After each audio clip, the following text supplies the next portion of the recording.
మీరు సైబరాబాద్ లో నాటిన చిన్న మొక్కను సార్. నేను పెద్ద వృక్షం అయ్యి ఈ రోజు కంపెనీలు పెట్టి వేలాది మందికి ఉద్యోగాలు ఇస్తున్నాం సార్. ఇదంతా మీదయే. మన ఇళ్లలో రాక్షసుడు ఎలా ఉంటాడు అని చిన్న పిల్లలకు చూపించాలంటే వైసీపీ నాయకుడు జగన్మోహన్ రెడ్డి ఫోటో చూపించాలని చెప్పిన ఓ పొలిటికల్ డ్రామా ఆర్టిస్టు వెంటనే ప్లేట్లు ఫిరాయించేసింది. జగన్ను దేవుడు అని కీర్తిస్తూ చంద్రబాబును ఇష్టం వచ్చినట్టు తిడుతూ పార్టీ కండువా మార్చేసింది. ఇదంతా 2019 ఎన్నికలకు ముందు మాట. డబ్బు మాయతో వైసీపీలో చేరి ఎమ్మెల్యే సీటు దక్కించుకొని ఆ తర్వాత మంత్రి కూడా అయిన రజనికి ఈ ఎన్నికల్లో ఘోర పరాజయం తప్పలేదు. మరి ఇప్పుడు రజని తనను తాను కాపాడుకునేందుకు మరో సరికొత్త పొలిటికల్ గేమ్ మొదలు పెట్టినట్లు టాక్.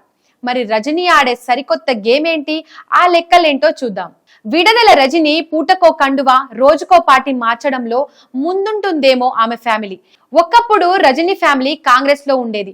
ఆ తర్వాత తెలుగుదేశంలో చేరి చిలకలూరిపేట ఏఎంసీ చైర్మన్ పదవి దక్కించుకుంది.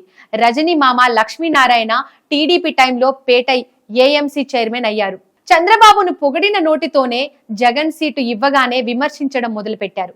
రజనీ జగన్ ను రాక్షసుడు అన్న నోటితోనే దేవుడు అంటూ కీర్తించడం ఆమెకే చెల్లింది. చిలకలూరిపేట వైసీపీలో పార్టీ పెట్టినప్పటి నుండి కష్టపడిన ప్రస్తుత ఎమ్మెల్సీ మర్రి రాజశేఖర్ నోట్లో మట్టి కొట్టిన ఈ రజనీ డబ్బుతో వైసీపీ ఎమ్మెల్యే టికెట్ కొనుక్కొని గత ఎన్నికల్లో ఎమ్మెల్యే అయిపోయారు.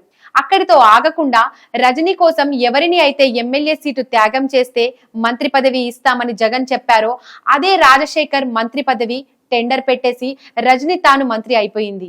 వైసీపీ ప్రభుత్వంలో 5 ఏళ్ల పాటు రజనీ ఆడింది ఆట పాడింది పాట అయిపోయింది.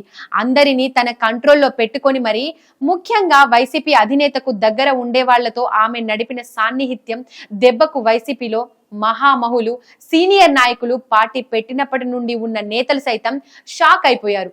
చివరకు సొంత పార్టీ నేతలే ఆమె తీరును అసహించుకునే వరకు ఆమె రాజకీయం నడిపింది. చివరకు జగన్ సైతం రజనీపై అమిత ప్రేమ కురిపించేశారు. ఈ ఎన్నికల్లో చిలకలూరిపేటలో ఖచ్చితంగా ఓడిపోతుందన్న విషయం గ్రహించిన రజనీని ఏకంగా గుంటూరు వెస్ట్ కు ట్రాన్స్ఫర్ చేశారు. ఈ ఎన్నికల్లో గెలిపించేందుకు రజనీ డబ్బు ప్రవాహం పారించారు. చేయాల్సిన జిత్తుల ఎత్తులన్నీ చేశారు. చివరకు వైసీపీ ఓడిపోతుందని ముందే తెలిసిన రజనీ తాను గెలిస్తే జనసేనలోకి వెళ్లిపోతానని ప్రచారం చేశారు. అయినా ఓటర్లు రజనీని ఏకంగా 53,000 ఓట్ల తేడాతో చిత్తు చేశారు. ఓడిపోయాక ఆమెకు భయం మొదలైంది. మంత్రిగా ఉన్నప్పుడు చేసిన అక్రమాలు అవినీతిని బయటకు లాగుతున్నారు.